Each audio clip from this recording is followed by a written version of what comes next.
अतिवृष्टि हुई और उस अतिवृष्टि में चूंकि पथरिया विधानसभा में नदियां अधिक हैं, नाले अधिक हैं, तो वहाँ पर फसल भी डूबी बहुत।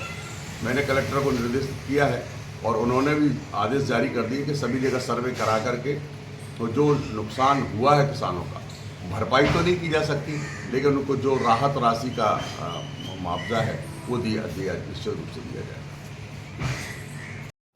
ओएनजीसी के प्रतिनिधियों के द्वारा बताया गया है कि हटा जिला दमोह क्षेत्र में ओएनजीसी द्वारा 2026-27 में गैस उत्पादन की संभावना है, जिसको तुरंत शुरू करने के लिए आवश्यक अनुमतियां और कुछ कार्रवाइयां की गति देने की जरूरत है। हमने निर्णय किया कि न केवल हटा दमोह बल्कि मध्य प्रदेश के कई जिले जैसे बालाघाट, मंडला और अन्य हमारे पास गैस आधारित उद्योग लगाने की बड़ी संभावना है। इसमें समग्र रूप से हम काम कर रहे हैं और हमारी प्रायोरिटी है कि 26-27 में हटा का गैस उत्पादन शुरू करा दें। संभाग के लिए ऐतिहासिक दिन है। सागर संभाग में ये दूसरी इन्वेस्टर मीट हुई है। पहले माननीय जब हमारे जयंत मलैया जी उद्योग मंत्री थे उस समय 2008 में एक इन्वेस्टर मीट हुई।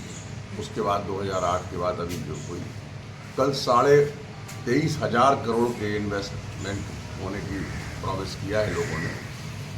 और दमोह जिले के लिए दो बड़ी एक तो ओएनजीसी का प्लेटफॉर्म जो हमको हटा के आसपास मिला है, कुछ बटियागढ़ का हिस्सा है, कुछ हटा का हिस्सा है, उसमें बहुत अपार संभावना है गैस की। और दमोह जिले में जबेरा में भी और पथरिया के बाद बकेनी जो हमारा बकेनी है वहाँ पर कैंप लगा हुआ है, वहाँ पर भी अपार संभावना है। जहाँ तक हटा वाला सवाल है तो हटा में उन्होंने कल कहा है कि हम 1 साल 1.5 साल के अंदर वहाँ काम शुरू कर देंगे। इसका मतलब ये कि वहाँ सारी चीज़ें व्यवस्थाएँ होंगी। दूसरी बात एक सीमेंट इंडस्ट्री भी आ रही है हटा में गैसाबाद के पास, वो भी लगभग 2,000 करोड़ की।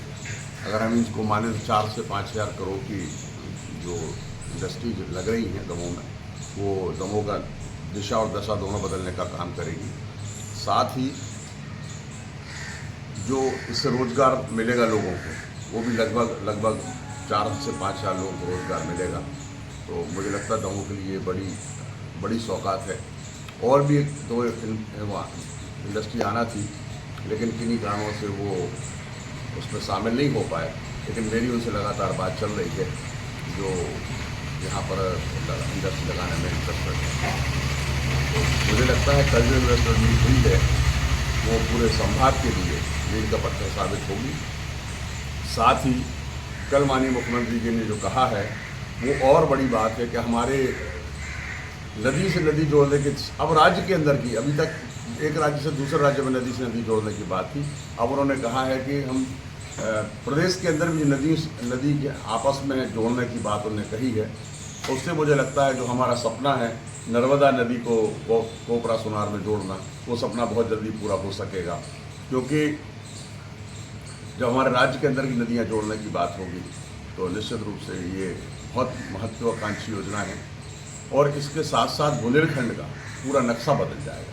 जैसे आप सबको जानकारी है कि 12वां पर जो उन्होंने कहा था, हमने निवेदन किए, मेरे एक छोटे से निवेदन पर उन्होंने तुरंत सहमति दी और 12वां पर बड़ा डैम बना करके लगभग 4 लाख हेक्टेयर में सिंचाई के लिए जो उन्होंने कहा, मुझे लगता है दमोह जिला तो पूरा हो ही जाएगा। और उसके अलावा हमारे पास कम से कम 1 से 1.5 लाख हेक्टेयर के लिए पानी और बचेगा, तो हम किसी दूसरे ज़िले को भी वो पानी दे सकेंगे। तो मुझे लगता है कि जो हमारे माननीय मुख्यमंत्री जी का नेतृत्व है और उनका जो सोच है किसानों के प्रति, गांव गरीब मजदूरों के प्रति, तो निश्चित रूप से बुंदेलखंड की 1-1 इंच ज़मीन सिंचित हो जाएगी। लोग पहले कहते थे कि बुंदेलखंड सूखा है, यहाँ कुछ भी नहीं है।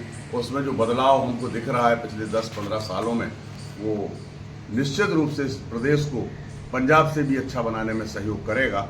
और मैं आपके माध्यम से भी माननीय मुख्यमंत्री जी का धन्यवाद करना चाहता हूँ, उन उद्योगपतियों का भी स्वागत करना चाहता हूँ जिन्होंने बुंदेलखंड में अपना इन्वेस्ट करने की सोची।